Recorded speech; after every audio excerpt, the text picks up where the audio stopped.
আয়াত 52 إذ قال لأبيه وقومه ما هذه التماثيل التي أنتم لها عاكفون অনুবাদ যখন তিনি তার পিতা ও তার সম্প্রদায়কে বললেন এই মূর্তিগুলোকে যাদের পূজায় তোমরা রত রয়েছ আয়াত 53 قالوا وجدنا آباءنا لها عابدين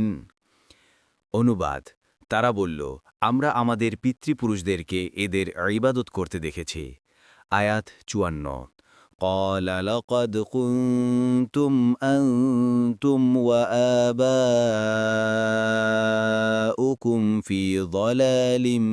مبين অনুবাদ তিনি বললেন অবশ্যই তোমরা নিজেরা এবং তোমাদের পিতৃপুরুষরাও স্পষ্ট বিভ্রান্তিতে আছো